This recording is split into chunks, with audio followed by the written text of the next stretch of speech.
Right, Haley. I think we're good. Awesome. Well, hello, everyone. My name is Katie Powell. I am a well-being consultant here at Care First, and I'm truly delighted that you have joined us for this month's Wellness Wednesday webinar. If you were here with us last month, we have transitioned through the fall. We began talking about prevention and education of various chronic conditions and diseases.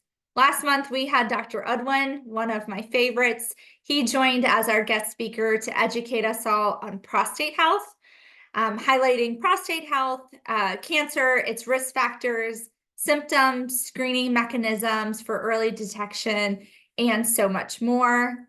This month, with it being Breast Cancer Awareness Month, we are focusing on educating ourselves and spreading awareness about the prominent cancer in women.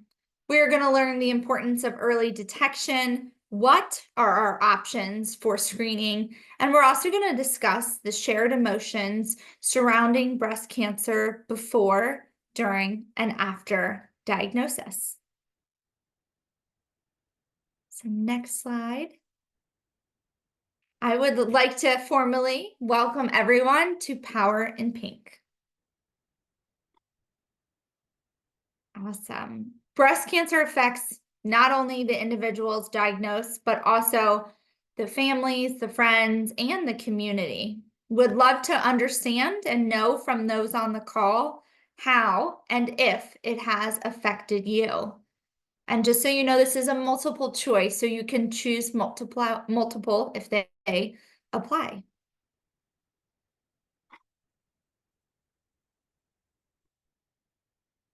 And I'll give it just a couple of seconds, but really appreciate everyone sharing.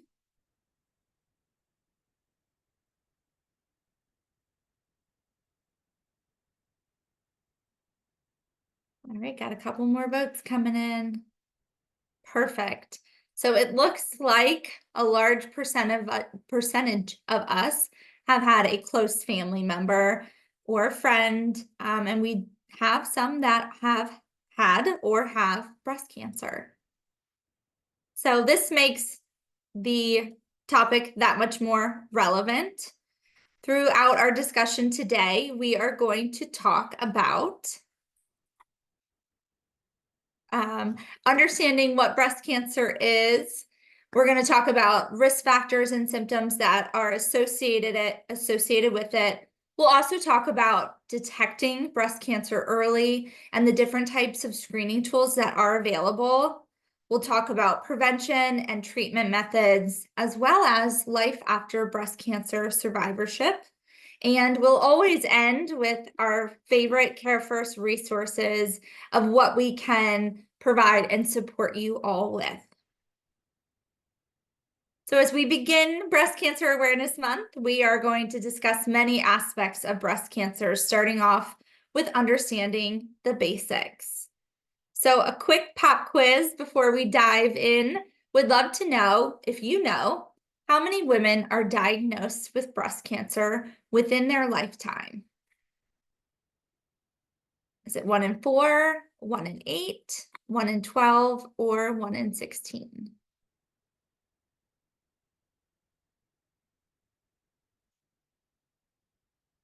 Did the poll pop up?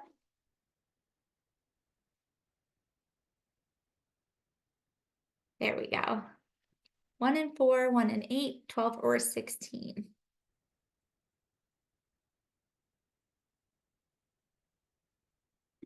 I love watching the live counting. Oh, we're tied between 4 and 8. Let's see. Give it just another minute or so. All right. You guys got it correct. 1 in 8 women will be diagnosed with breast cancer within their lifetime. I myself, my mother has had breast cancer twice. She is a 2-time survivor of 2 different types of breast cancer. So I'm very familiar with all of this information, especially what is breast cancer. So next slide. what I learned along the way, and I'm happy to share with you, is breast cancer essentially is when cells in the breast grow and divide uncontrollably. Everyone is born with breast tissue, which means both men and women can get breast cancer. Obviously, for men, it's a little bit more rare, I should say a lot more rare. Only about 1 in every 100 breast cancer cases are men. However, for women, breast cancer makes up over 32% of new cancers. Other top cancers in women include skin, lung, and colorectal. Breast cancer is the second leading cause of cancer death in women, just behind lung cancer. So speaking about the breast is made up of 3 parts. There is the lobules, that are glands that produce the milk. There are ducts, which are tubes that carry the milk to the nipple. And then there's the connective tissue, which really just kind of surrounds and holds everything together. Connective tissue also consists of fibrous and fatty tissues. So as we said just a second ago, breast cancer is when cells in the breast grow out of control.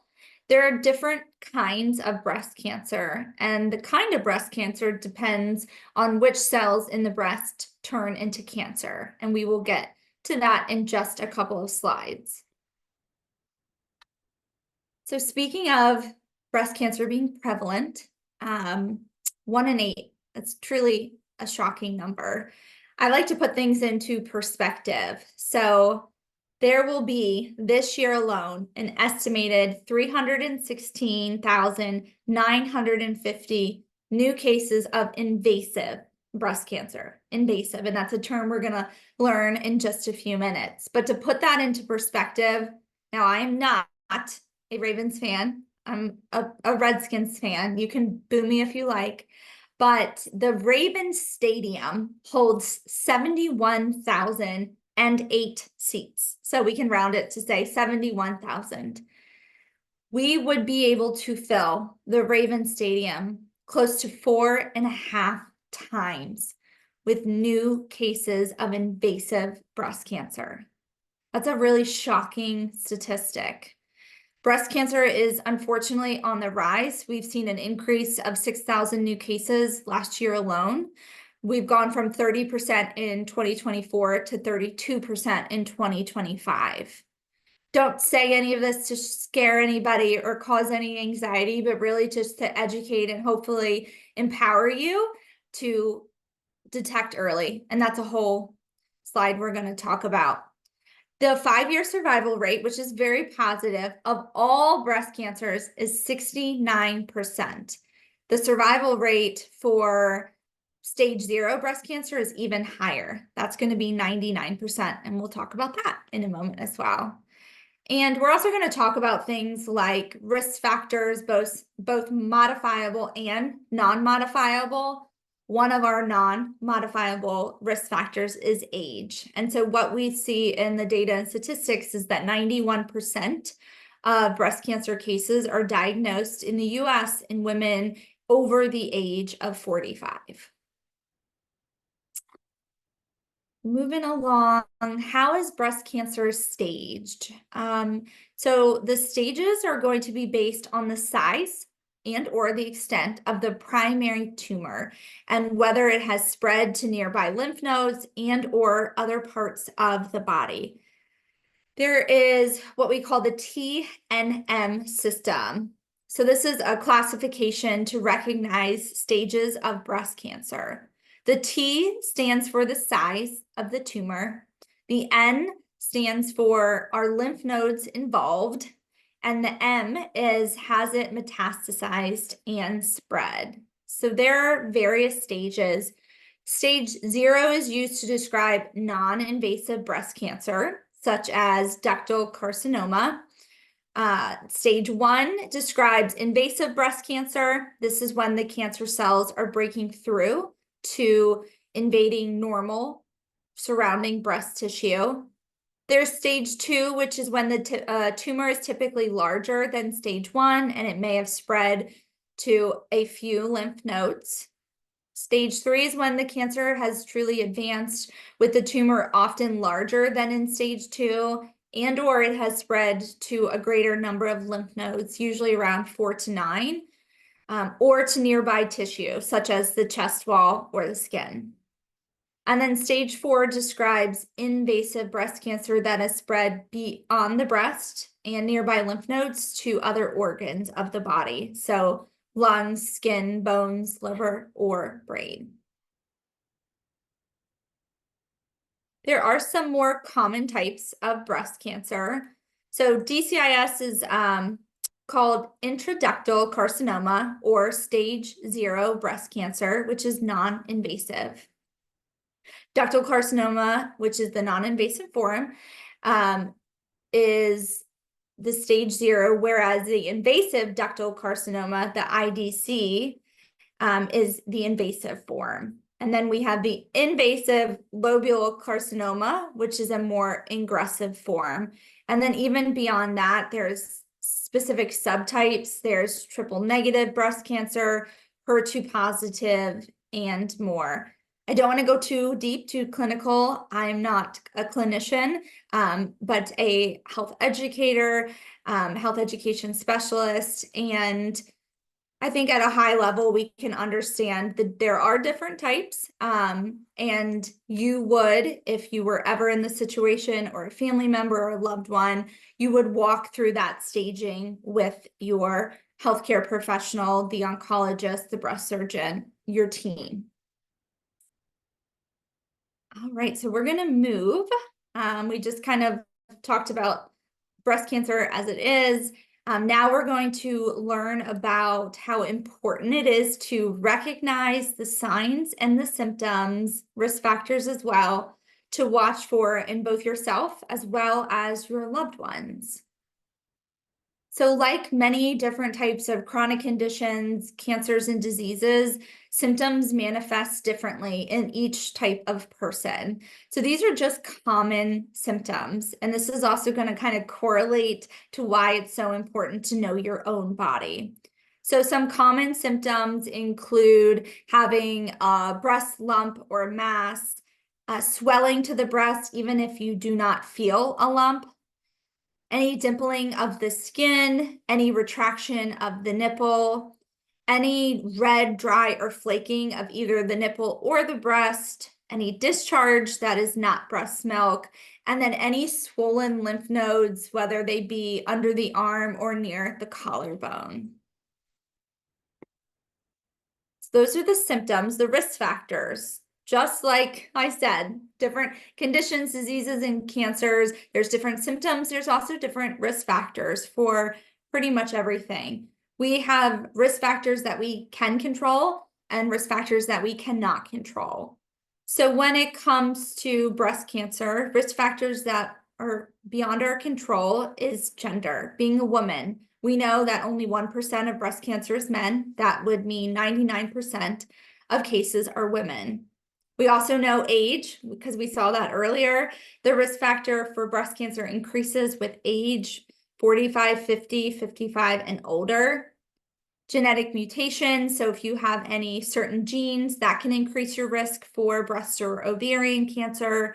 Your reproductive history, which I've always found to be very interesting. If you've had your first menstruation prior to the age of 12, or if you've had a later menopause after the age of 55. And then, of course, if you have any family history of either breast or ovarian cancer, you are more at risk. Now, unfortunately, some women can still get breast cancer without any of these risk factors.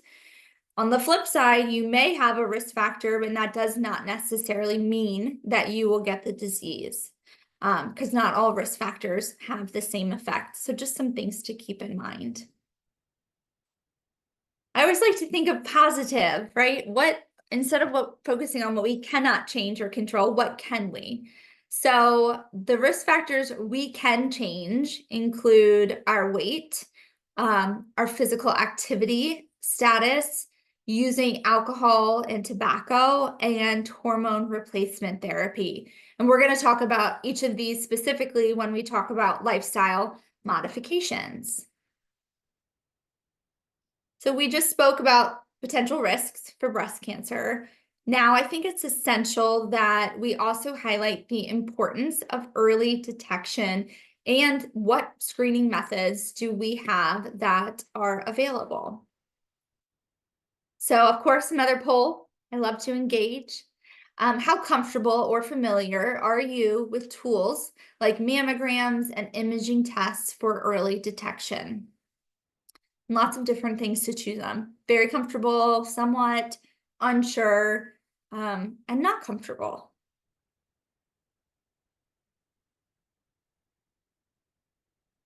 And I always encourage you, talk in the chat. Feel free to share if something kind of resonates with you, please. Awesome. So it looks like for the majority of us, we are very comfortable and we do see the value within it. Some of us are somewhat comfortable and have questions. Some of us need more information. And we do have a few that are not comfortable getting screened. All right. Good to know. Hopefully some of this information for anybody who's kind of on the fence or not yet comfortable, maybe this can ease your mind slightly. The great news is that if your breast cancer is found at a localized stage, the 5-year survival rate is 99%. So when you go and you're getting screened annually and on time, if it's picked up and caught very early, 99%. Again, localized stage, that means before the cancer has spread outside of the breast. That's why early detection is crucial because it improves the chances of successful treatment. It allows the cancer to be more treatable, and it truly is just why regular screenings are so important. Clinical breast exams. So a healthcare provider, whether it be your primary care provider or your gynecologist, should do a clinical breast exam every 1 to 3 years, starting at the age of 25, and then yearly starting at the age of 40. Of course, if you're like me, the cadence could be more frequent depending on family history and risk factors. For someone like myself, not only do I have a first-degree relative with breast cancer, she had 2 different types of breast cancer. So while I'm 37, I am being screened every 6 months, and I'm all for it. I actually feel so much better going. Yes, there's anxiety before the appointment, during it, and always getting a call back to come in for further examination, but it still is having extra eyes, and the sooner it's caught, the better. And one more thing to call out here, currently young adults choose urgent care over primary care. And urgent care is typically for illnesses. You know, you go when you're sick. It's not for prevention. So it really is important to establish care to ensure you're doing all the things you can to detect any types of cancers or conditions early. Regardless if you yourself are in that younger age bracket, or maybe you have children in that age bracket, you know, we kind of have this misconception that we don't have to continue to see the doctor when we're in college and we're young adult because we're healthy, but that's truly the time to establish care, build a relationship, and really starting to know and learn your body. All right. If you are going to the doctor, this is just a list of questions you can ask your healthcare provider in preparation for your next visit so you can understand your personal risks and screenings for early detection. I won't go through them, but just a good list for you to have. Love to know now, have you ever performed a breast self-exam? Have you done it regularly? Have you done it a few times? Not really doing it, and I do not feel the need to perform them.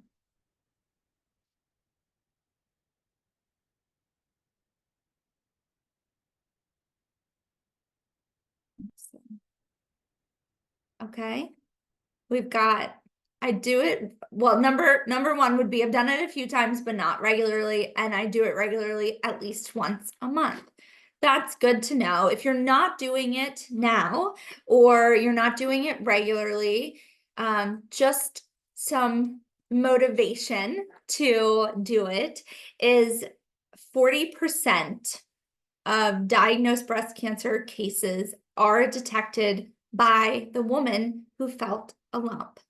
So that hopefully encourages adult women of all ages to perform self-exams at least once a month.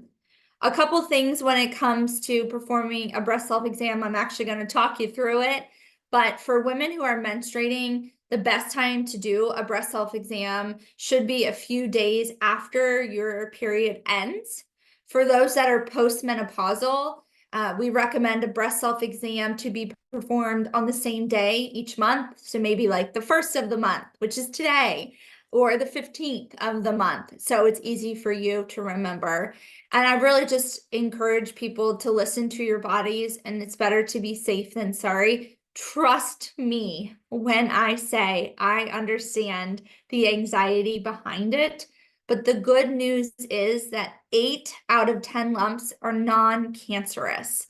Still beneficial to check, but there are many other reasons why you may feel a lump. A fibroadenoma, a cyst, a lipoma. There's other types of lumps that are non-cancerous that can be felt, but always should be checked. And the best thing you can do for yourself is get that peace of mind. So how should we do a breast self-exam? Well, when laying down, you should use light or medium to firm pressure to feel for any new lumps, thickenings, hardenings, any knots, or any type of breast changes. You also want to squeeze the nipple to look for discharge, and you want to repeat these steps on both breasts.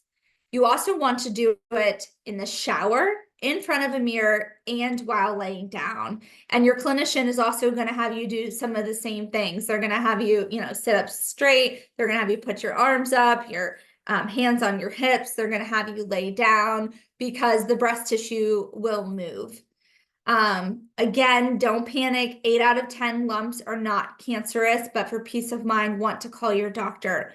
I also was given really great advice from I'm in a high risk program at Anne Arundel Medical Center, and they gave me a printout of 2 circles with, dots for nipples. And essentially they say, if you feel something 1 month, put little, like markers on what it is. Is it at 12 o'clock? Is it at 3 o'clock, 6 o'clock?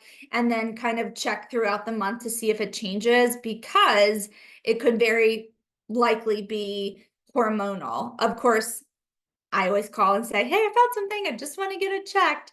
But there is a way to track that as well. Not sure if everyone is familiar with a mammogram, but essentially a mammogram is an X-ray of the breast, and it's the best way that we have right now to find breast cancer for women of almost all screening age. Mammograms can be done routinely. So, just as a regular screening tool. They are also used as diagnostic types of mammograms. So after a lump is checked, or you have some type of symptom of the disease that has been found. Quick knowledge check again. According to the updated 2025 guidelines, at what age should women of average risk begin annual mammograms? Whew, you guys crushed it. You guys are really smart. For screening purposes, a woman is considered to be at average risk. She doesn't have a personal history of breast cancer, a strong family history, a genetic mutation that they know of, and has not had any chest radiation therapy before the age of 30. So the answer is 40. If you do not have any personal risk, you should start being screened at 40 years of age. if you do have any type of risk, you can consult with your primary care provider, your gynecologist, and they may set up a different type of cadence for you depending on your family history or any symptoms. Like I said, I'm 37. I've been screened for at least 7 years, twice a year. That's what my doctor was most comfortable with, knowing the family history. And everybody literally is different. So I feel like a lot of times mammograms get this bad rap. Nobody wants to be squished. I completely understand that, but you can expect the peace of mind that comes with such a high quality picture. The preparation is pretty easy. You just remove your clothing. If you're going to a mammogram facility or wherever you're getting it done, they're going to tell you things like do not wear deodorant that morning, do not put perfume or any body lotions on, any jewelry, anything like that.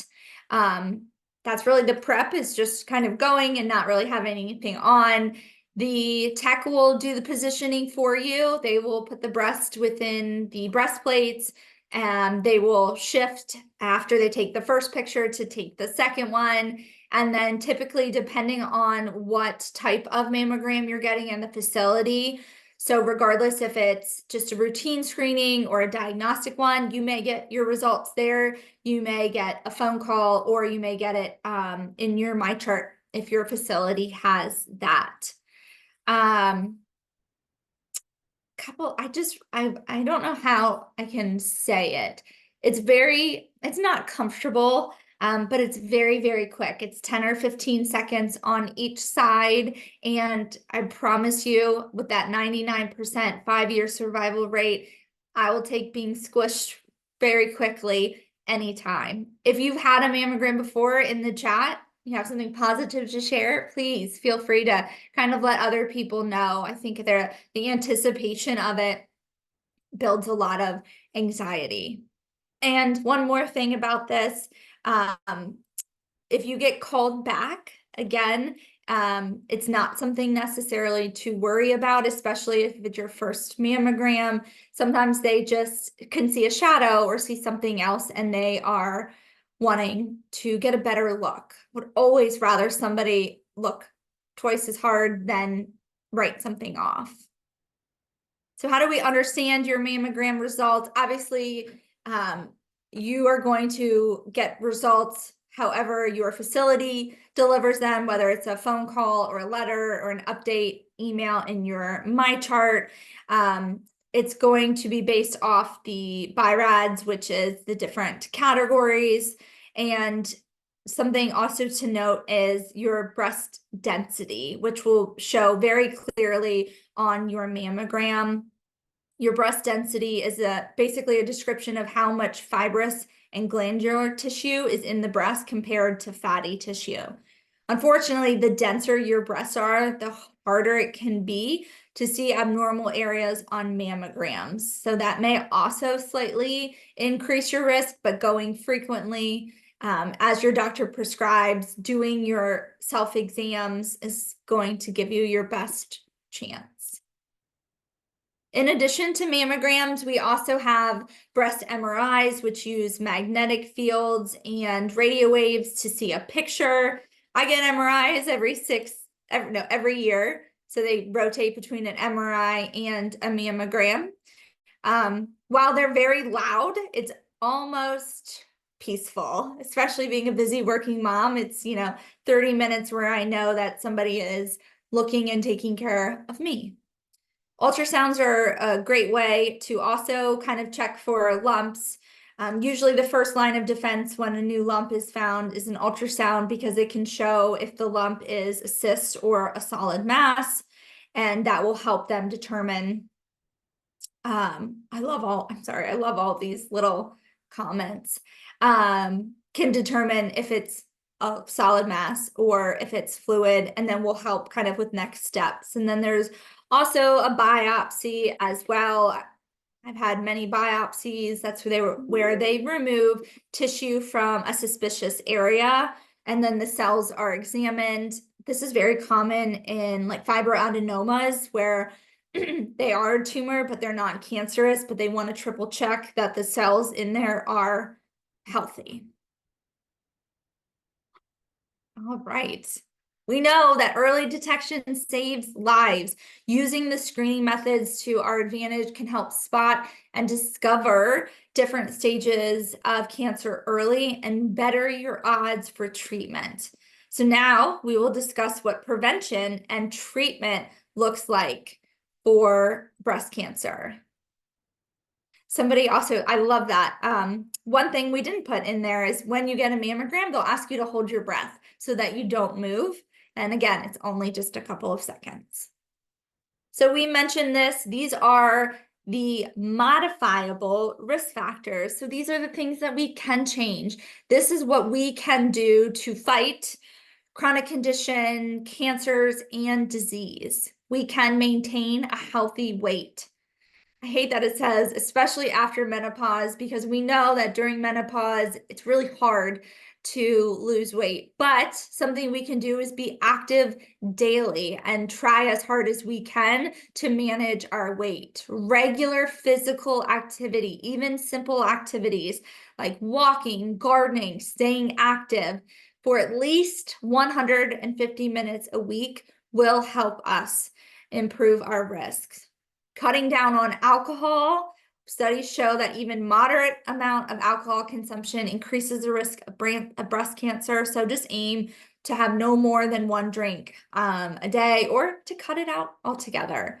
And then most definitely is quit smoking. Smoking has been linked to many cancers, lung cancer especially, which is the #1 cause of death for women, just behind breast cancer. Okay.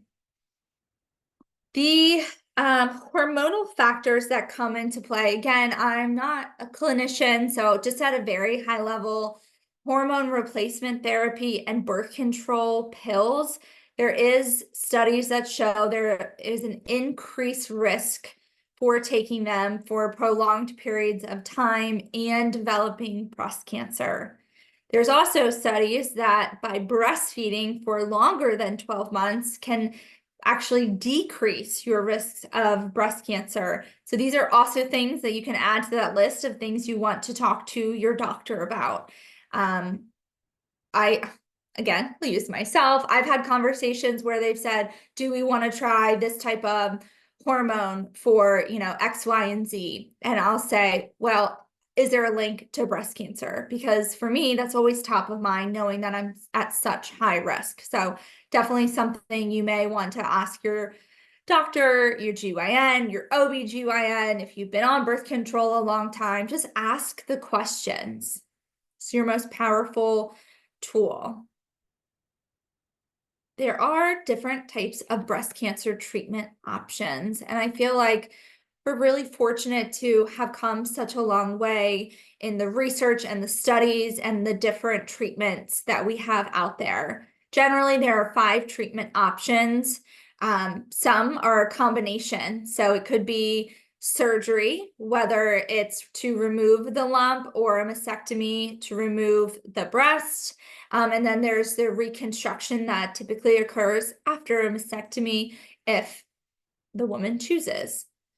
Then we have radiation therapy, which destroys the cells. So there's external, which is beams from the outside of the body, and then there's internal radiation therapy as well. We also have chemotherapy drugs, which can either slow or stop the growth of the cancer cells themselves. They can occur before the surgery to shrink the tumor. They can also be post-surgery to help kill any remaining cells that there are out there. All right. So we're getting to nearing the end. Life after treatment can definitely feel uncertain, but shedding light on what to expect, it's important for us to understand the journey ahead and to identify any resources that may be helpful. If you're one of the ones that are going through breast cancer or have had it, You're probably familiar with what to expect. Follow-up care, there's going to be regular checkups and screenings. Most health professionals will, want you to be screened every 6 months to, however long. But again, every case is different. In some cases of mammograms, some cases of mastectomies, they'll say there's no need for follow-up mammograms. You will have a team or a family member or a friend or whoever may eventually go through this will have a team of experts that will work together to really come up with the treatment plan for during the cancer diagnosis to the management of after. So oncologists, surgeons, GYNs, your primary care provider, and together they will come up with those follow-up recommendations. This is kind of just general information. Then there's the emotional well-being and how do we cope with that fear and that stress and that anxiety after that diagnosis. I live it and I see it with my mom all the time.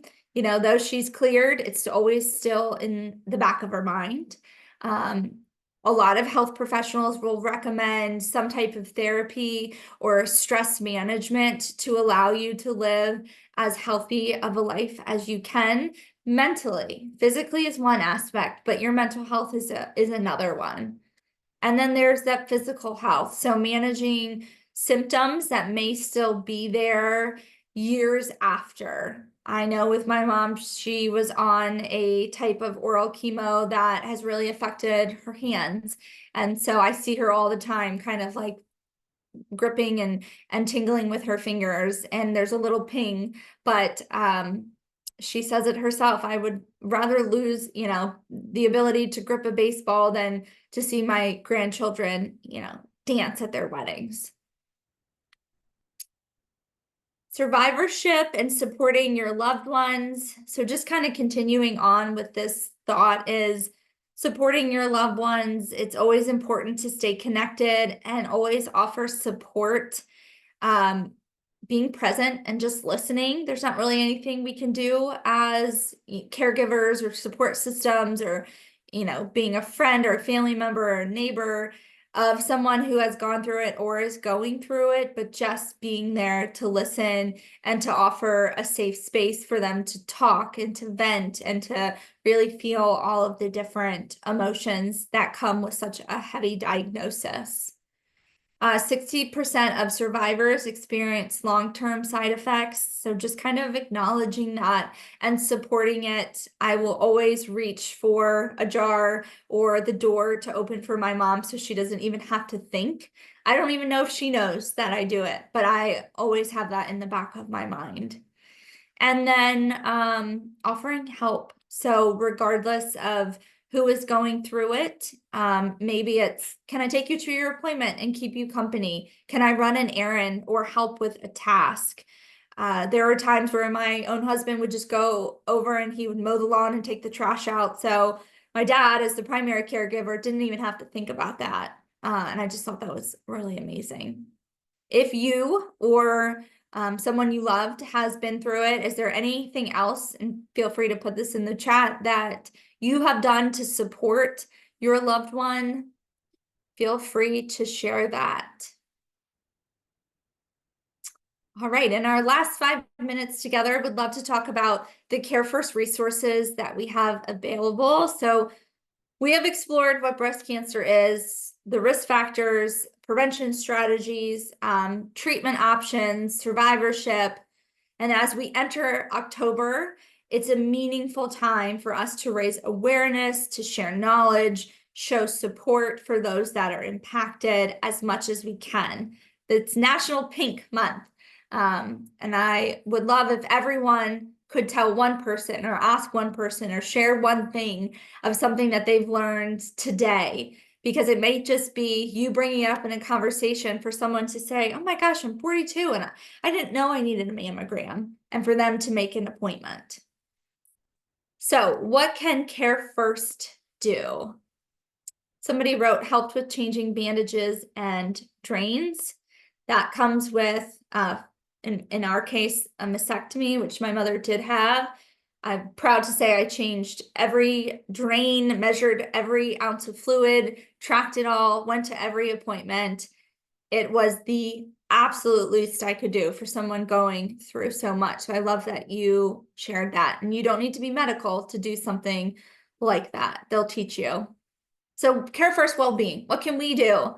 At Care First, we really feel like everyone is an extension of our family, and it is our job, it is our privilege to provide wellness resources to you, to your families, to encourage everyone to stay on top of their health and well-being.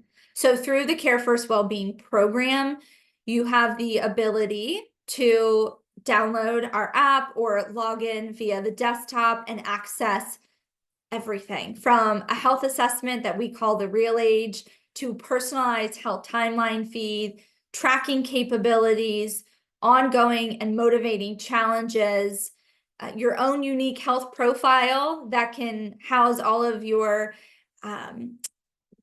past procedures, your care team, your medications, as well as our core programs. So we try to provide an abundance of core programs to really meet everyone where they are. We offer health coaching, which is, there's two different pathways. We have lifestyle management and disease management. Lifestyle management is for anyone, whether you are trying to lose weight, manage stress, improve sleep, eat healthier. And then we have disease management, which you do need to qualify for by having one of our 10 core chronic conditions. Regardless of the pathway that you're in, it is a telephonic program. So all you really need to do is to take the call and to engage with your dedicated health coach if you're in lifestyle management, or your dedicated registered nurse if you're in disease management. It's really great to have an accountability partner or person to check in and to help you create SMART goals and make sure that you are walking towards a healthier lifestyle. We also offer 2 weight management / diabetes prevention programs. You do need to qualify for these, having an elevated BMI, 25 or greater, prediabetes diagnosis, or there's a couple other qualifiers, but essentially we offer Noom and Eat Right Now, 2 different types of weight management disease prevention programs, but proven highly effective because we know everybody learns and receives information differently, which is why we offer 2 different types of programs. Tobacco cessation. So we know that smoking can contribute and increase our risk of breast cancer. We have a program called Craving to Quit, which is a 21-day program that helps focus on mindfulness and successful quitting. We have financial well-being, which is definitely relevant if you're going through something like a cancer diagnosis. Finances are always relevant. Our program is called Smart Dollar. It was created by Dave Ramsey, and it's a great exploratory program where you can use all different types of tools, budgeting tools, learning baby steps, mortgage calculators, etc. And then we have a really great discount program. So Blue 365 is a discount program where we have the Blues Association has negotiated with discounts with top retailers across the nation on a wide category of discounts, everything from apparel, equipment, nutrition, personal care, and more. Let's see. We have also, in addition, we have Close-Knit, which is our virtual first primary care practice, but Close-Knit has really expanded. It has both primary care as well as urgent care services. It can also be mental health care as well, so you can get therapy, counseling, things such as that. And last but not least, we do have additional resources. So we have a preventative care guidelines for screening and services that you can check out. We have a full, robust health library, as well as additional care management programs. I do see a couple of them popping up in the chat. So thank you so much for sharing what we also have. And finally, as we continue our journey towards a healthier you in 2025, We are wrapping up with knowledge and awareness next month on diabetes prevention, and then financial wellness around the holidays in December. So please be sure to mark your calendars. I know there was a lot of chatter going on, so let me see if real quick there's any questions that I can answer. Thank you, Melissa, for calling out. CareFirst has an oncology specialty care managers. That is amazing. I work in this field. Oh, thank you so much for the information and for sharing your experience. I really appreciate that. Helped with, yeah, we talked about changing bandages and trains. I would send my mom flowers randomly. Oh, just the thought. As a mom, I mean, my girls were only 9 and 11, but the thought of such a sweet gesture. We talked about the hold your breath comment during a mammogram. I promise you, they're very, very quick. There's also different testing you can have, BRCA testing, genetic testing that you can do. In my case, my mother has already done it. I would ask that question, can implants affect the chance to detect breast cancer? I think that's a really good question for the surgeon. A mammogram found a very small but very aggressive tumor when I was 43, followed by surgery, chemo in 5 years. 18 years later, I'm happy to still be cancer-free. Please get your mammograms. I'm not crying, you are. Yes, mammograms, quick, uncomfortable, done. You can also earn money for getting a mammogram through Smart Shopper, which is a program.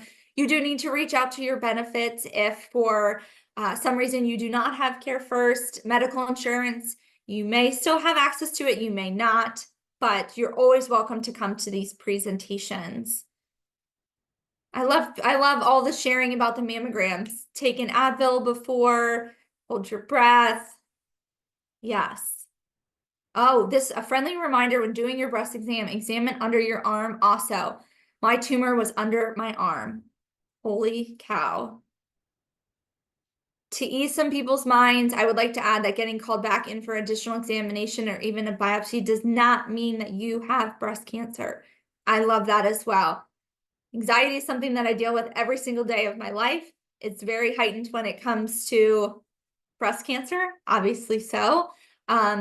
But take solace in knowing that 8 out of 10 lumps are not breast cancer. 1 out of 10 women will be called back. They're double checking. We want them to double check anything because when they double check, that means they're making certain. Mine is in a spot that cannot be felt by hand. Oof, didn't expect this. Thank you guys so much for coming to this presentation, for sharing your stories, for providing some of your own little anecdotes. It's very helpful to know we're in a very supportive community. Remember, breast cancer is 99%, has a 5-year survival rate. So get your mammograms, do your monthly self-exams, tell everyone you know, men and women, check the armpits, take the Advil, and remember that your health is the single most invaluable asset that you own, and it is worth the time and the investment. I wish you all a very happy and pink month, and we will see you back here in November for diabetes. Thank you guys.